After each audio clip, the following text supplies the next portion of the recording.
नमस्कार दोस्तों, हमें ये घोषणा करते हुए खुशी हो रही है कि हम सर्वकालिक सबसे प्रभावशाली दार्शनिकों में से एक इमैनुएल कांट पर एक नई श्रृंखला शुरू करेंगे। इस श्रृंखला में हम कांट के अभूतपूर्व विचारों, आधुनिक विचारों पर उनके प्रभाव और उनका काम आज भी प्रासंगिक क्यों है, इसका पता लगाएंगे। इमैनुएल कांट की दुनिया में एक अंतर्दृष्टिपूर्ण यात्रा के लिए हमारे साथ जुड़े, क्योंकि हम दर्शन शास्त्र में उनके अभूतपूर्व विचारों और प्रभावशाली कार्यों की खोज करने वाली एक मनोरम श्रृंखला में शामिल होंगे। हमारे चैनल को सब्सक्राइब करना न भूलें ताकि आप कोई भी अपडेट न चूकें। इंट्रोडक्शन एपिसोड के लिए बने रहें। इमैनुएल कांट का जन्म 22 अप्रैल 1724 को कोनिग्सबर्ग, प्रशिया, अब कलीनिनग्राद, रूस में हुआ था। उन्होंने अपना पूरा जीवन कोनिग्सबर्ग में बिताया, कभी भी अपने गृहनगर से दूर नहीं गए। कांट एक साधारण पृष्ठभूमि से आए थे।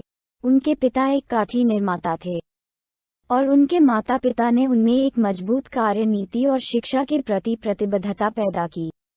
पीटिस्ट स्कूल में सख्त और अनुशासित शिक्षा प्राप्त करने के बाद कांट ने 1740 में कोनिग्सबर्ग विश्वविद्यालय में दाखिला लिया। शुरुआत में धर्मशास्त्र का अध्ययन किया, बाद में उन्होंने अपना ध्यान दर्शन, गणित और भौतिकी पर केंद्रित कर दिया।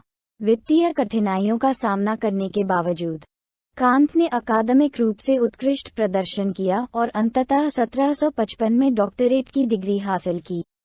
अपनी स्नातक स्तर की पढ़ाई के बाद कांट ने एक निजी शिक्षक और व्याख्याता के रूप में काम किया और विभिन्न शिक्षण पदों के माध्यम से खुद का समर्थन किया।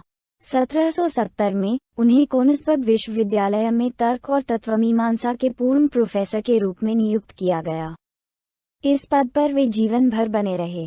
कांट ने अत्यधिक संयमित और अनुशासित जीवन जिया, एक सख्त दैनिक दिनचर्या का पालन किया जिसमें नियमित सैर और बौद्धिक गतिविधियां शामिल थीं। वह अपनी समय की पाबंदी और मितव्ययिता, सरल और संयमित जीवन शैली जीने के लिए जाने जाते थे। अपनी बौद्धिक गतिविधियों के बावजूद कांट राजनीतिक और सामाजिक मामलों से अपेक्षाकृत अलग थलग रहे। वह ज्ञानोदय के कारण स्वतंत्रता और प्रगति के आदर्शों से गहराई से प्रभावित थे, लेकिन वह शायद ही कभी सार्वजनिक बहस या विवादों में शामिल होते थे।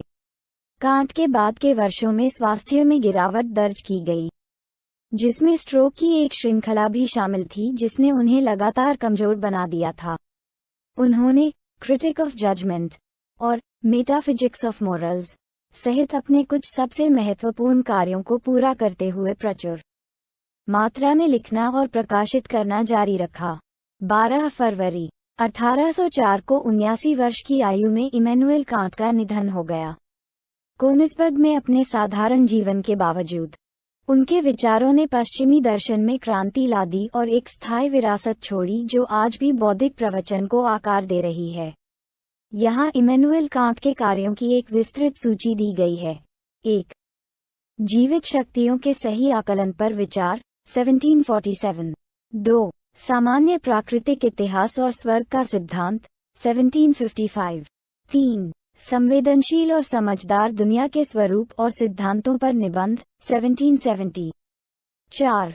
उद्घाटन निबंध डी मुंडी सेंसिबिलिस एटक इंटेलिजिबिलिस फॉर्मा एट प्रिंसिपीस 1770। 5. 4 सिलोजिस्टिक आकृतियों की झूठी सूक्ष्मता 1770। 6. एक आत्मा दृष्टा के सपने 1766। 7. सुंदर और उदात्तता की अनुभूति पर अवलोकन 1764। 8. नैतिकता के तत्वमीमांसा का आधार कार्य 1785। 9. शुद्ध कारण की आलोचना 1781। 10.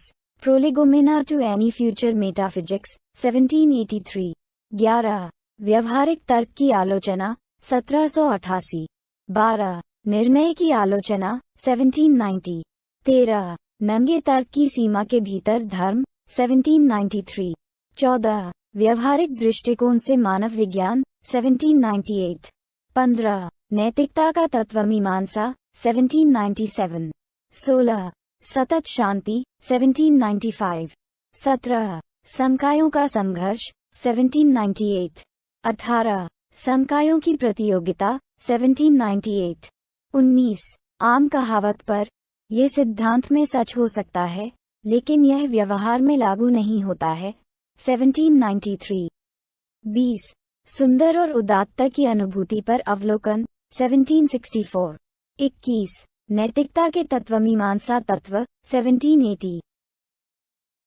इस सूची में कांट के प्रमुख दार्शनिक कार्य, निबंध और ग्रंथ शामिल हैं, जो तत्वमीमांसा, ज्ञानमीमांसा, नैतिकता, सौंदर्यशास्त्र और राजनीतिक दर्शन में विषयों की एक विस्तृत श्रृंखला को कवर करते हैं, जिसे हम आने वाले एपिसोड में समझेंगे, इसलिए कृपया बने रहें।